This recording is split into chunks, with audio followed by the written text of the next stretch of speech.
सही समय का इंतजार मत करो, क्योंकि जितना आप सोचते हैं उससे कहीं ज़्यादा तेज़ी से समय निकल रहा है। नमस्कार, मैं संदीप यादव अपने इस YouTube channel ocean of knowledge में आपका स्वागत करता हूं। जैसा कि पिछले वीडियो में हम लोग बात किए थे कि लाइट क्या आती है। लाइट एक प्रकार की ऊर्जा है जो विद्युत चुंबकीय तरंगों के रूप में चलती है। और दूसरा हमने ये बात किया था कि रिफ्लेक्शन क्या आता है। रिफ्लेक्शन कोई भी रे आती है और वह किसी भी प्लेन मिरर पे जब टकराती है और वह उसी मीडियम में वापस चली जाती है, इसी को बोलते हैं रिफ्लेक्शन। रिफ्लेक्शन के लिए दो नियम होते हैं। पहला ये कि आपतन कोण बराबर होना चाहिए परावर्तन कोण, और दूसरा नियम ये कहता है कि आपतन बिंदु, नॉर्मल मतलब जो अभिलंब होता है, और परावर्तित किरण, यह तीनों एक ही तल में मौजूद होते हैं। तो आज हम लोग बात करेंगे इमेज के बारे में, जिसको हिंदी में प्रतिबिंब कहते हैं।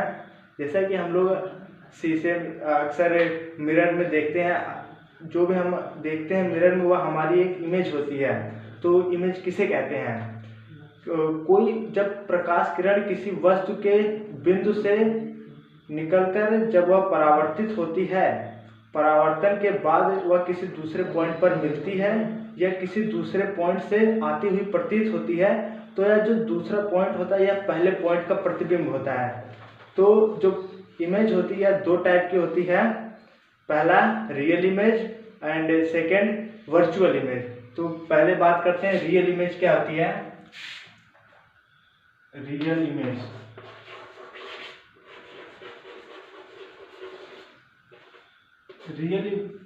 रियल इमेज क्या होती है कि जब कोई प्रकाश किरण किसी बिंदु से होकर जब वस्तु के बिंदु से जब निकलता है, वह परावर्तन के बाद किसी एक पॉइंट पर मिलेगा, यह रियल में मिलता है। जैसे मान लीजिए, अगर हम एक एग्जांपल के थ्रू समझे, जो रियल इमेज बनती है अक्सर यह कॉनकेव मिरर में ही अक्सर होता है। एक कॉनकेव मिरर है और यहाँ पर मान लीजिए एक ऑब्जेक्ट है। जब यहाँ से इस पॉइंट से जब कोई रे निकली और यह रिफ्लेक्ट होगी, ये रिफ्लेक्ट हो गई, और मान लीजिए ये यहाँ से गई, ये सभी रिफ्लेक्शन के सभी नियमों का ये पालन करती है।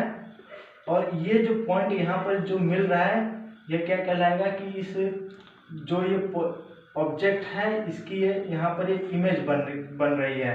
इसी पॉइंट को बोलते हैं, जैसे अगर ए बी है कोई ऑब्जेक्ट, तो यहाँ पर ए डैश बी डैश जो है इसकी इमेज कहलाएगी। और यह इमेज कैसी होगी?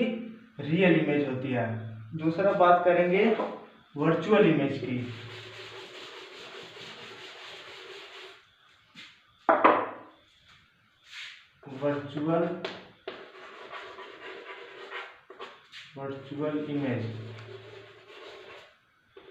वर्चुअल इमेज क्या आती है कि जैसे अगर कोई प्लेन मिरर है, जैसा कि हम लोग अपने घरों में देखते हैं, जो भी प्लेन मिरर है और यहाँ पर एक कोई ऑब्जेक्ट है। जब इस ऑब्जेक्ट से किसी एक पॉइंट से जब एक रे निकलती है, मान लीजिए यहाँ पे गई, अब देखिए यहाँ पे जो इंसिडेंट रे है यह कितने 0 डिग्री का एंगल फॉर्म कर रही है।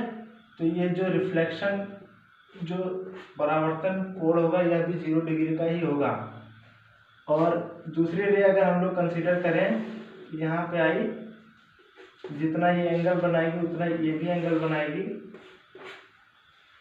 तो अगर हम लोग इसको पीछे ले जाके देखें, इसको थोड़ा पीछे करें, तो ऐसा लगेगा कि इस पॉइंट पर ये कट कर रहा है। तो जो इस पॉइंट पर कट कर रहा है, हमारी आंखों को ऐसा लगेगा कि ये जो लाइट जो आ रही है इस ऑब्जेक्ट का, ये यहाँ से आ रही है, कुछ यहाँ से, जबकि ऐसा होता नहीं है। रियल में ऐसा होता नहीं है, लेकिन हमको ऐसा लगता है कि ये यहाँ से आ रही है। तो यहाँ पर कैसा प्रतिबिंब बनेगा? वर्चुअल। मतलब, और ध्यान रखिए कि जो वर्चुअल इमेज होती है इसको हम लोग किसी भी स्क्रीन पर नहीं ले सकते, लेकिन इसका फोटो जरूर ले सकते हैं। और जो रियल इमेज में मैं बताना भूल गया कि रियल इमेज को हम लोग स्क्रीन पर ले सकते हैं। अब बात करेंगे स्फेरिकल मिरर के बारे में।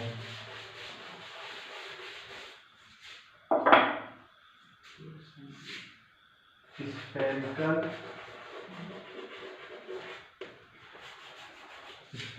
Mirror.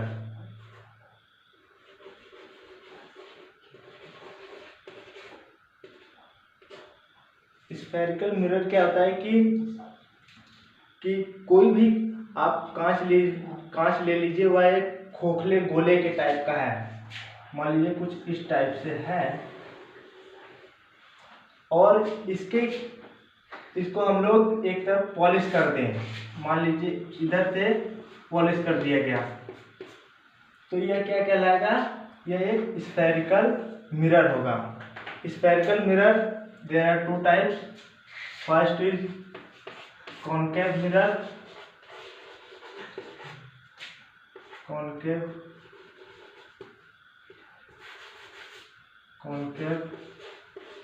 Mirror,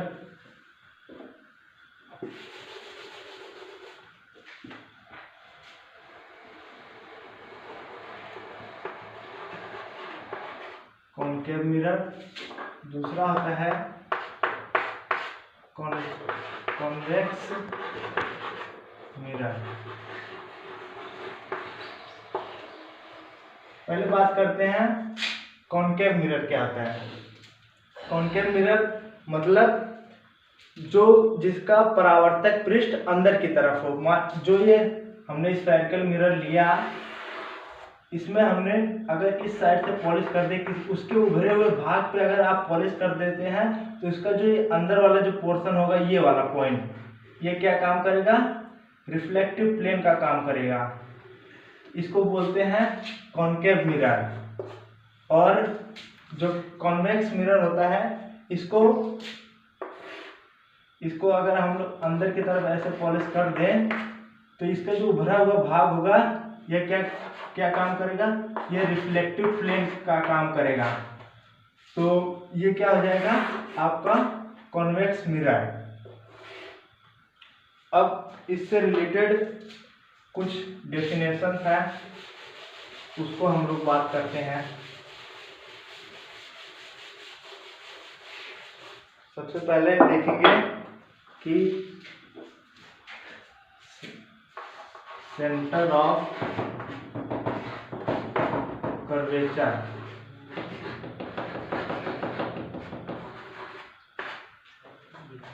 centre of curvature क्या होता है कि जो हमारा मिरर है, जो ये स्फेरिकल मिरर है, इस स्फेरिकल मिरर का जो मिड पॉइंट होगा, जो सेंटर होगा, ये सेंटर होगा इस स्फेयर का, यही जो सेंटर होता है, यही क्या होता है, सेंटर ऑफ कर्वेचर। तो अगर हम देखें जो कॉनकेव मिरर होता है, यह कॉनकेव मिरर हो गया, इस अंदर की तरफ पॉलिश है, सॉरी बाहर की तरफ पॉलिश है, और तो इसका जो रिफ्लेक्टिव प्लेन होगा, ये अंदर की तरफ होगा। तो जो सेंटर ऑफ कर्वेचर है, यह कॉनकेव मिरर के रिफ्लेक्टिव प्लेन की ओर है।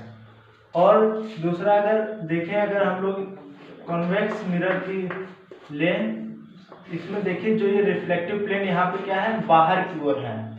बाहर की ओर होने की वजह से जो सेंटर ऑफ कर्वेचर है, वह कॉन्वेक्स मिरर के लिए दूसरी ओर पड़ेगा। तो ये क्या हो जाएगा, सेंटर ऑफ कर्वेचर। यही जो मिड पॉइंट कह सकते हैं, सेंटर कह सकते हैं स्फेयर का, वह क्या है, किसी भी मिरर का सेंटर ऑफ कर्वेचर होता है। यह पहला हो गया। अब दूसरा बात करेंगे radius of curvature. Radius of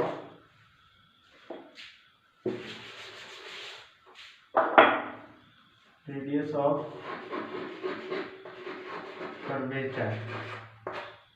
अब रेडियस ऑफ कर्वेचर क्या होता है कि गोले की वह त्रिज्या होती है जिसका जो मिरर है वो पार्ट है। मतलब जैसे ये स्फेरिकल मिरर है, तो यहाँ पर ये हमने बात की, ये सी है, इसका जो सेंटर होगा ये सी होगा।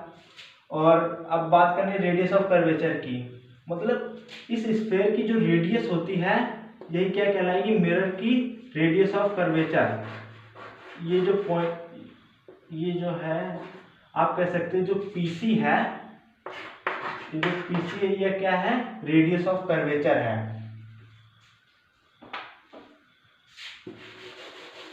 अब बात करते हैं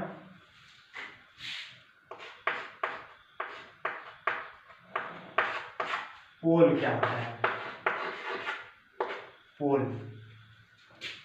पोल क्या होता है कि जो हमारा रिफ्लेक्टिव प्लेन होता है, जैसे कॉनकेव मिरर अगर ले लें, सपोज दैट ये हमारा कॉनकेव मिरर है। कॉनकेव मिरर का जो रिफ्लेक्टिव प्लेन क्या है, ये है, अंदर की तरफ है रिफ्लेक्टिव प्लेन।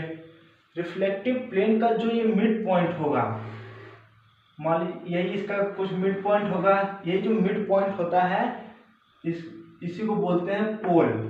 यही मिरर का पोल होता है, इसको P से डिनोट किया जाता है। अब बात करेंगे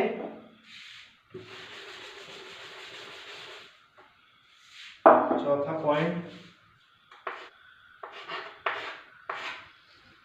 चौथा है प्रिंसिपल ऑफ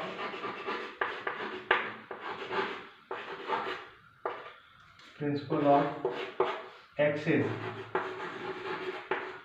इसको हिंदी में मुख्य अक्ष बोला जाता है। जैसे ये हमारा कोई स्फेरिकल मिरर है और इसमें हमने बात किया है कि ये पॉइंट C है, और अगर ये इस तरफ से पॉलिश है और ये पॉइंट हमने माना था P। जो P इस पोल को और सेंटर ऑफ कर्वेचर को जो लाइन जो मिलाती है उसको क्या बोलते हैं, प्रिंसिपल ऑफ एक्सिस। यह जो लाइन है, यह पोल और C को मिला रही है सेंटर ऑफ कर्वेचर को, इसी लाइन को बोलते हैं प्रिंसिपल ऑफ एक्सिस। अब बात करेंगे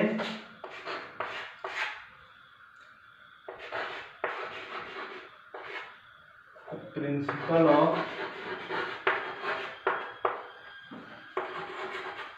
फोकस।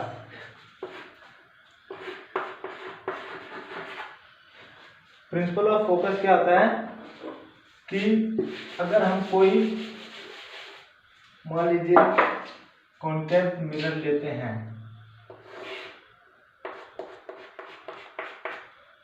प्रिंसिपल ऑफ एक्सिस, ये प्रिंसिपल ऑफ फोकस ये कहता है कि अगर ये हमारा प्रिंसिपल ऑफ एक्सिस है, प्रिंसिपल ऑफ एक्सिस के पैरेलल जितनी भी लाइट रे जा रही है और वहां से रिफ्लेक्ट होके जिस प्रिंसिपल ऑफ एक्सिस पे कट करेंगी वही क्या कहलाएगा, प्रिंसिपल ऑफ फोकस। जैसे अगर एक लाइट रे यहाँ से आई मान लीजिए और यह इस पॉइंट को कट करेगी, और कोई दूसरी लाइट रे आई तो ऐसे जाएगी।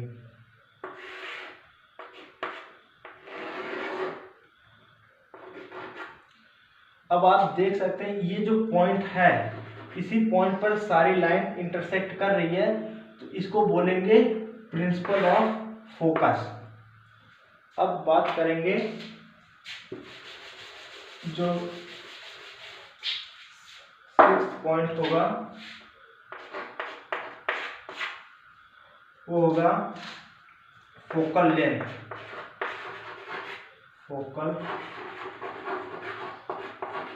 Focal length. अब फोकल लेंथ क्या होती है कि ये हमारा स्फेरिकल मिरर है और इसको इस तरह से पॉलिश कर दिया गया, ये आपका C हो जाएगा और ये पोल हो गया। और यहाँ पे कुछ जो हमने बात किया था अभी फोकस के बारे में, जहाँ पे वो फोकस कर रहा था, जैसे यहाँ पे कोई भी ऑब्जेक्ट ले सकते हैं और ये ऑब्जेक्ट, ये जो पॉइंट अभी हमने माना था, ये जो F था प्रिंसिपल ऑफ फोकस, F और ये हमारा P होता है। इस F और P के बीच जो डिस्टेंस है वही क्या कहलाती है, फोकल लेंथ। इन दोनों की F और P जो है ये जो डिस्टेंस होगी यही कहलाएगी फोकल लेंथ। लास्ट पॉइंट होता है अपर्चर ऑफ मिरर।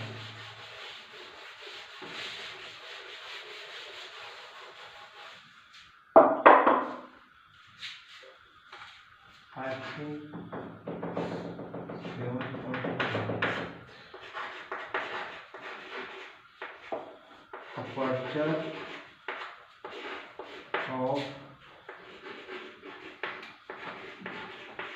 मिरर, इसको हिंदी में दर्पण का द्वारक बोला जाता है। दर्पण का द्वारक क्या होता है कि जब जो रिफ्लेक्टिव प्लेन जो होता है, रिफ्लेक्टिव प्लेन का जो डायमीटर होगा वही क्या कहलाता है, अपर्चर ऑफ मिरर। ये हो जाएगा M1, ये M2, और ये क्या हुआ है, रिफ्लेक्टिव प्लेन है।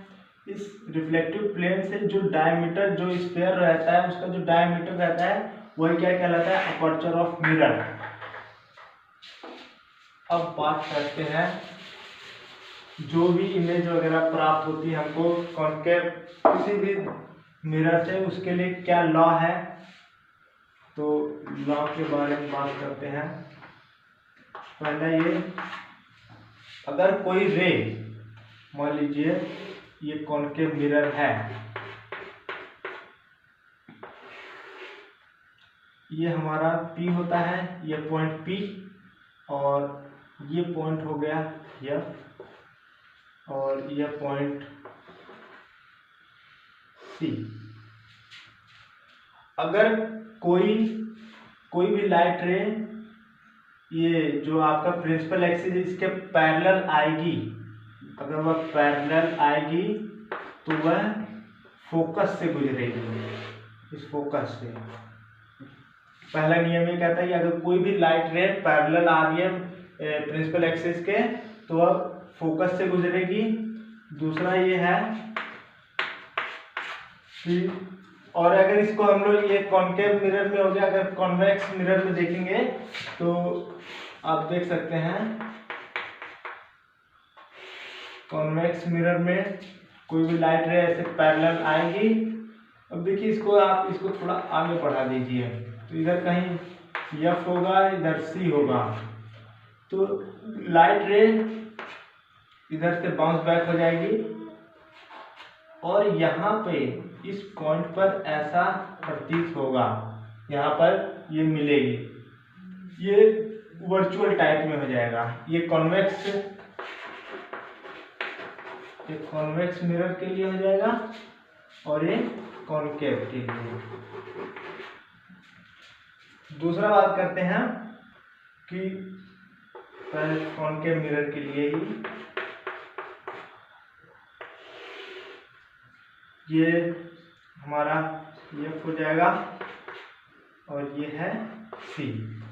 अगर कोई लाइट रे F से गुजरेगी, अगर वह F से गुजरेगी तो वह क्या होगा, जो प्रिंसिपल एक्सिस है उसके पैरेलल बैक हो जाएगी, मतलब रिफ्लेक्ट होके, जब वह रिफ्लेक्ट होगी तो वह पैरेलल हो जाएगी प्रिंसिपल एक्सिस के। ये कॉन्केव में है, ऐसे आप कॉन्वेक्स में भी देख सकते हैं, तो उसको अभी नहीं बनाते हैं। और तीसरा नियम,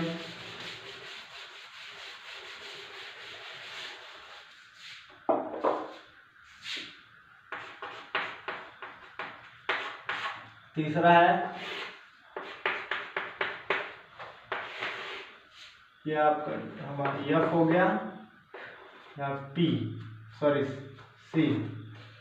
अगर कोई लाइट रे, इसको थोड़ा बड़ा,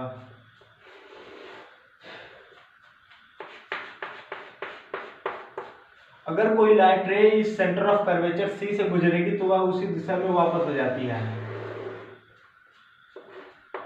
ऐसे आई और फिर सेम इसी डायरेक्शन में वापस हो जाएगी। ये कॉन्केव मिरर के लिए है और ऐसे कॉन्वेक्स के लिए हो जाएगा। और सॉरी, चौथा पॉइंट होगा, चौथा लॉ,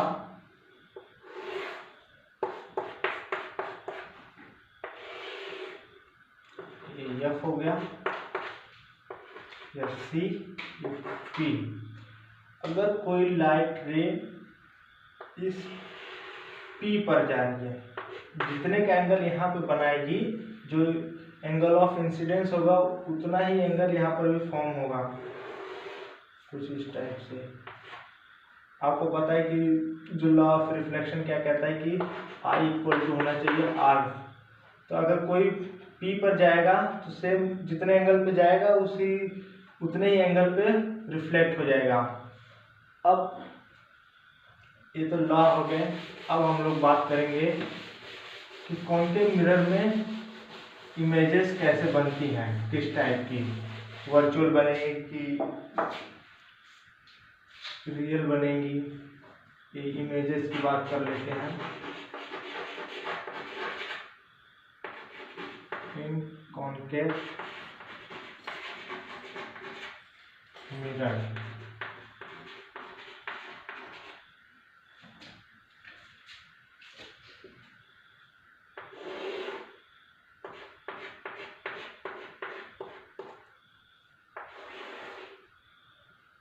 ये P हो जाएगा पोल, यहाँ पर फोकस या, और ये C हो जाएगा। अगर लाइट रे किसी इनफाइनाइट सोर्स से आ रही है, मान लीजिए इनफाइनाइट अनंत से कहीं आ रही है, कोई ऑब्जेक्ट अनंत पर है, तो उसका प्रतिबिंब कहाँ पर कैसे क्या बनेगा उसको देखते हैं। लाइट रे जाएगी, अब देखिए प्रिंसिपल एक्सिस के पैरेलल गई है, तो इसका मतलब इसको F से गुजरना होगा, तो इस फोकस से यह रिफ्लेक्ट हो जाएगी, चली जाएगी इधर। अब दूसरा ये ले सकते हैं, यहाँ से गई, इसको भी फिर F से ही गुजरना होगा। अब आप देख सकते हैं कि जो इस ऑब्जेक्ट की जो इमेज बन रही है वह F पर बन रही है। इमेज कहाँ बन रही है? F पर बन रही है। और उसका साइज अगर देखें, ये पॉइंट साइज कह सकते हैं, एक बिंदु के आकार का है, क्योंकि बहुत ही छोटा रहता है। अगर अब देखते हैं दूसरी कंडीशन लेते हैं, अगर वो C से पहले है, बियॉन्ड C। नेक्स्ट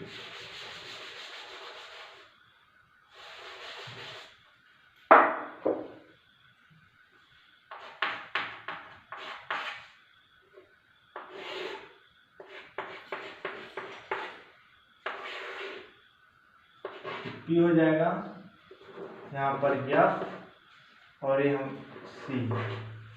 अगर कोई भी ऑब्जेक्ट अगर C से थोड़ा पहले रखा गया, C से पीछे, मतलब कुछ आप समझ सकते हैं यहाँ पर, तो इसकी इमेज कैसी बनेगी उसको देखते हैं। ये अगर प्रिंसिपल एक्सिस के पैरेलल गई तो ये रिफ्लेक्ट होके F से गुजरेगी।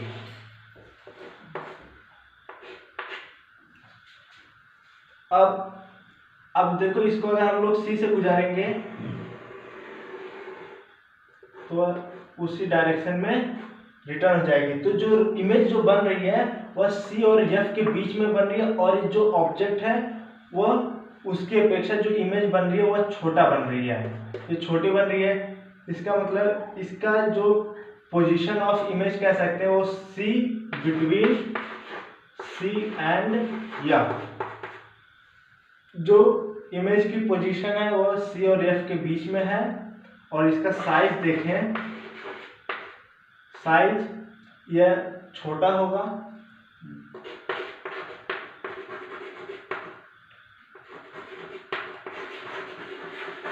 डिमिनिश्ड। और जो नेचर ऑफ इमेज क्या होगी, यह देखिए, यह जो इमेज होगी यह रियल इमेज होगी, और यहाँ पे जो इमेज बन रहा है यह उल्टा है। तो इसका जो नेचर है वो कैसा है? रियल इमेज है, रियल है और उल्टा, इन्वर्टेड।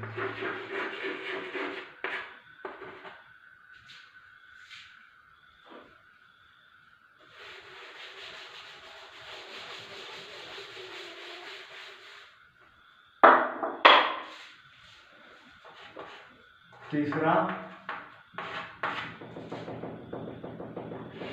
कॉन्केव मिरर है। अब जो ऑब्जेक्ट रखा गया है वह C पे रखेंगे, ये F हो जाएगा और यहाँ पर C। अब देखिए अगर कोई ऑब्जेक्ट सी पर रखा गया है तो इसकी इमेज कैसे बनेगी। मान लीजिए ये ऑब्जेक्ट है, ये सी पे रखा गया है, तो यहाँ से ये गया और क्योंकि ये प्रिंसिपल एक्सिस के पैरेलल ही गया है तो यह एफ से गुजरेगा यहाँ से। अब इसको हम लोग दो तरीके से कर सकते हैं, या तो अब अगर इसको एफ से गुजारेंगे, अब इसको प्रिंसिपल एक्सिस के पैरेलल जाएगी ये, तो जो इमेज बनेगी वो यहाँ पर बन रही है और जो साइज होगा वह लगभग सेम होगा। और दूसरे तरीके से इससे ये भी कर सकते हैं कि इस यहाँ से अगर हम लोग इस पोल पे अगर करेंगे तो वह भी कुछ इसी का एंगल ट्रांसफॉर्म इतना ही, जितना ये एंगल बनाएगी उतने ही एंगल पे रिफ्लेक्ट होगी और यहाँ पर ही आएगा इमेज। तो इसको दो तरीके से कर सकते हैं। तो ये जो इमेज की जो साइज होगी वो सेम साइज होगी और कैसा नेचर कैसा रहेगा, यह रियल रहेगी लेकिन इन्वर्टेड उल्टा है। और कहाँ पे बन रहा है, सी पर। तो पोजीशन ऑफ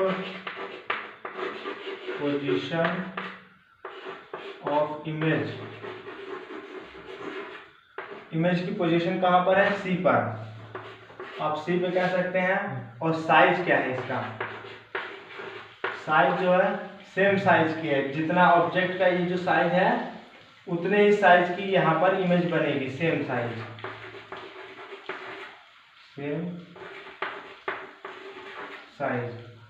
और जो नेचर इसका कैसा होगा, नेचर इसका नेचर आप देख सकते हैं, यह रियल इमेज है और ये उल्टा है, तो रियल और इन्वर्टेड।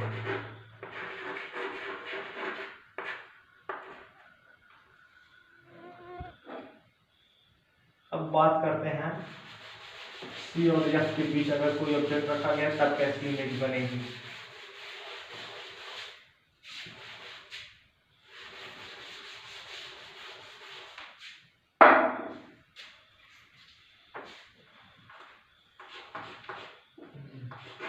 चौथा है, अगर कोई भी ऑब्जेक्ट सी और एफ के बीच में रखा गया है, ये कॉनकेव मिरर है,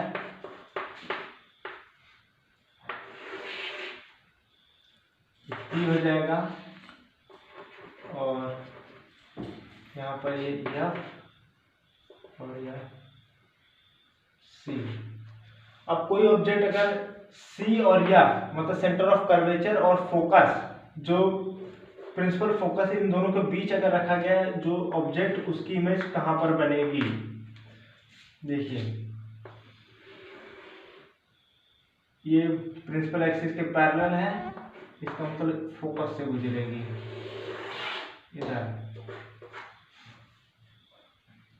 अगर अब इसी ये जो ऑब्जेक्ट है, अब इसका अगर हम सी से गुजारें तो आपको पता है कि सी से अगर जाती है तो उसी दिशा में फिर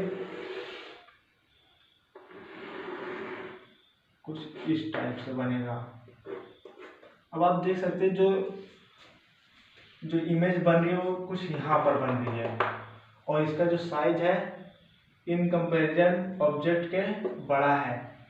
तो देख सकते हैं ये जो, और इसकी जो नेचर होगी या रियल होगी और इन्वर्टेड उल्टा बनेगा और वास्तविक कहाँ पर बनेगा, सी से दूर, मतलब सी से इधर और साइज कितना तो बड़ा होगा।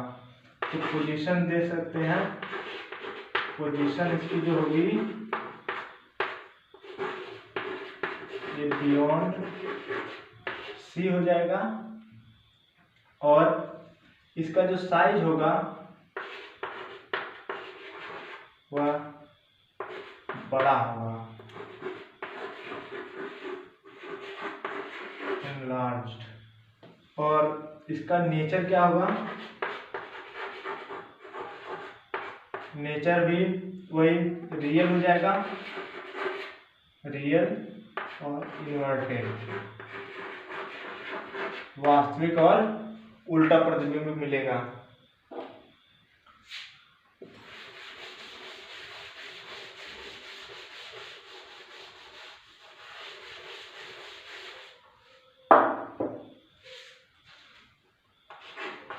पांचवा, अब कोई ऑब्जेक्ट अगर F पर है, प्रिंसिपल फोकस पर, तब इमेज कहाँ पर बनेगी? P हो जाएगा, F हो गया यहाँ C। अगर कोई ऑब्जेक्ट अगर F पर है, सपोज दैट यहाँ पर, तो इमेज कहाँ पर बनेगी? यहाँ गए पैरेलल, प्रिंसिपल एक्सिस के पैरेलल है, इसका मतलब फोकस से गुजरेगा।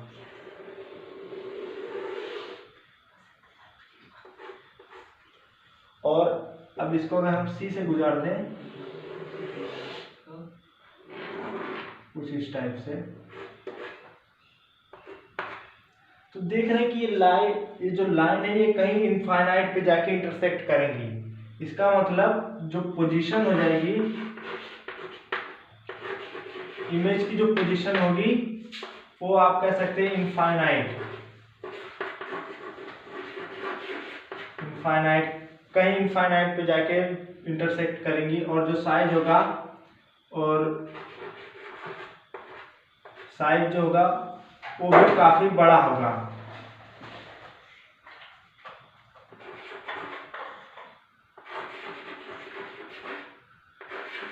लास्ट, और जो नेचर होगा, नेचर भी वही सेम रियल होगा, रियल और इन्वर्टेड। अब लास्ट बात करेंगे, अगर कोई ऑब्जेक्ट F और P के बीच में है, तब इमेज कहाँ पर बनेगी?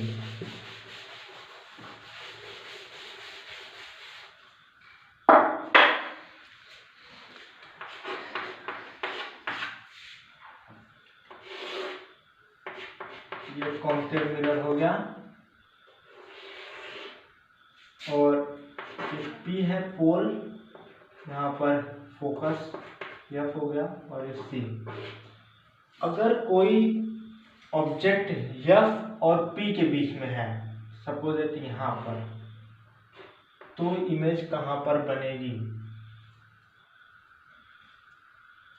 तो यह पोल पे इसको करेंगे, या पोल पे, और यहाँ से रिफ्लेक्ट हो जाएगी। तो इसका मतलब जो जितना एंगल यहाँ पर बनेगा वही उतना ही एंगल यहाँ पर भी बनेगा, क्योंकि रिफ्लेक्शन का जो नियम है कि angle of incidence are equal to angle of reflection, मतलब आई इक्वल टू होता है आर के। तो इस वजह से जितना ही एंगल बनेगा वही उतना ही एंगल यहाँ पर बन जाएगा। और अब इसको अगर हम सी से पास करें, सी,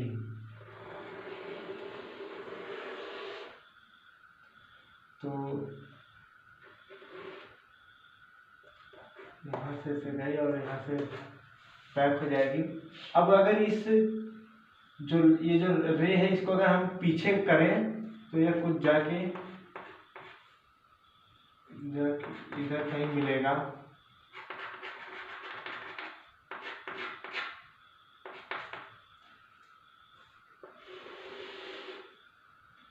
यहाँ पर ये जो इमेज बनेगी, मान लीजिए ये है, ऑब्जेक्ट ए है, तो यहाँ पर इसको कह सकते हैं ए डैश।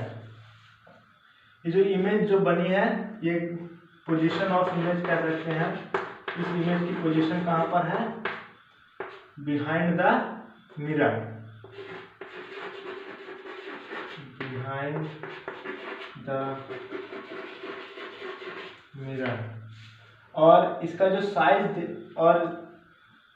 जो है इस ऑब्जेक्ट की तुलना में इमेज का साइज इससे बड़ा है, तो साइज हो जाएगा लार्ज।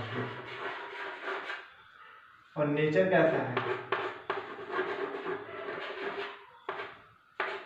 नेचर ये देख सकते हैं, यह एक वर्चुअल इमेज है और इरेक्ट मतलब सीधा आभासी है।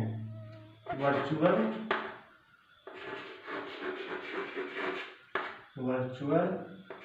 और इरेक्ट। तो इतने तरीके से कॉनकेव मिरर से ये सभी इमेजेस बनती हैं। अब बात करते हैं कॉनकेव मिरर का यूज कहाँ पर होता है, किस कहाँ पर इसका यूज करते हैं। तो यूजेस ऑफ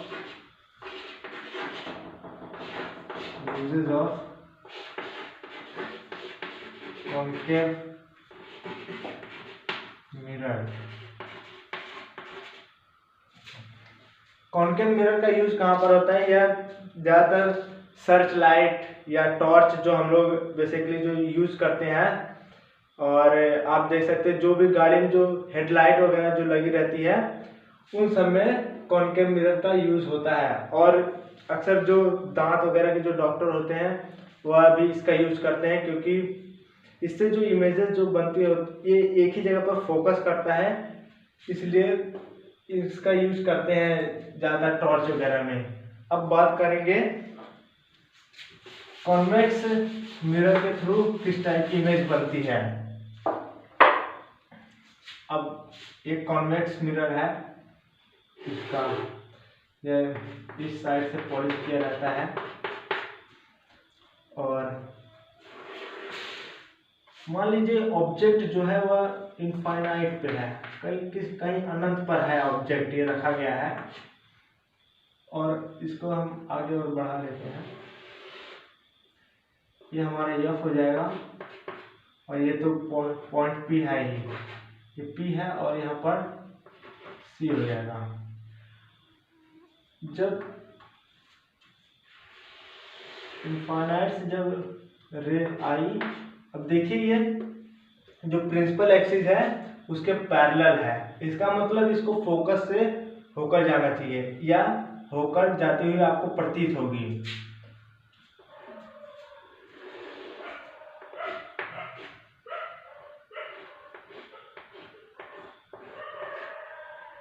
कुछ इस टाइप से बनेगा।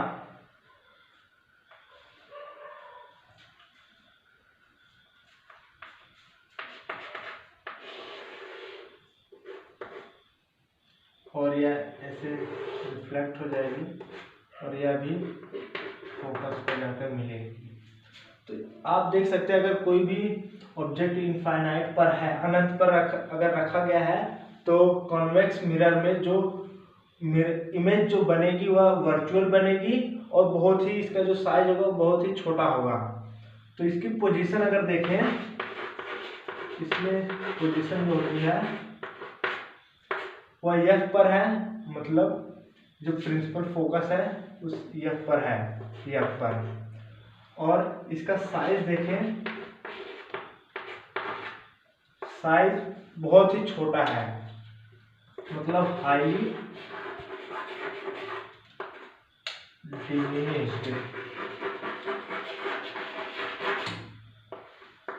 डिमिनिश्ड, मतलब बहुत ही छोटा है, क्योंकि आप देख सकते हैं यह एक पॉइंट के समान है।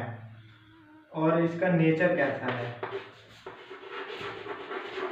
नेचर यह वर्चुअल इमेज है,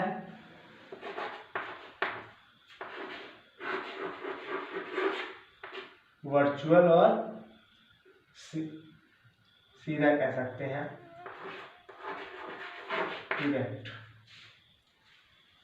ये तो अब बात करेंगे इसके थ्रू एक और बनती है इमेजेस।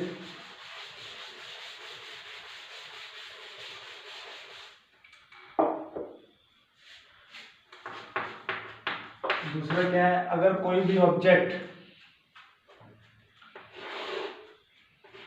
पोल और अनंत के बीच में रखा गया है, ये पोल हो जाएगा पी और मान लीजिए इधर कहीं ऑब्जेक्ट रखा गया है ऐसे, और इसको आगे बढ़ाते हैं, ये एफ हो जाएगा, यहाँ पर सी। तो अब यहाँ पर इमेज कैसी बनेगी,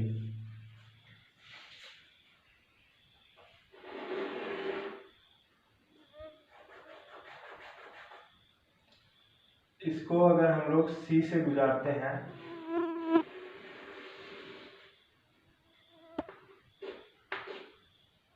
इसी जाएगी, आपको ऐसा लगेगा कि ये सी से इस टाइप से जा रही है।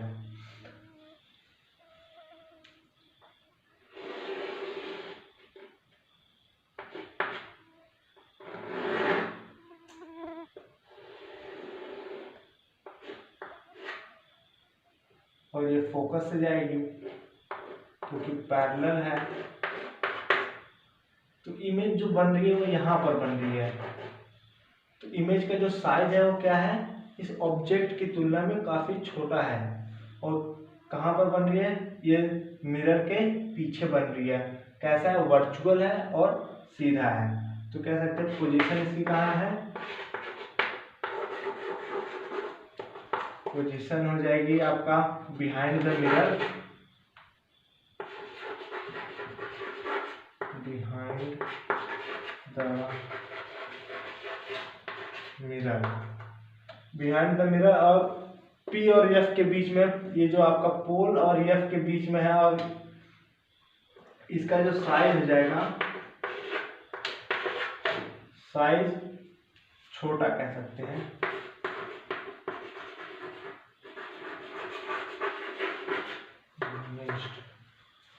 और नेचर कैसा है,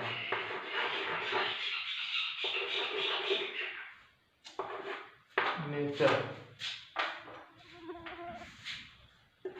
इसका नेचर कैसा है, यह एक वर्चुअल इमेज है और सीधी है। वर्चुअल हो जाएगा,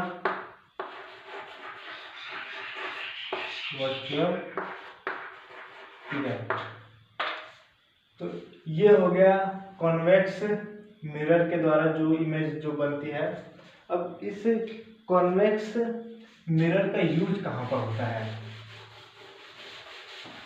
इसको देखते हैं।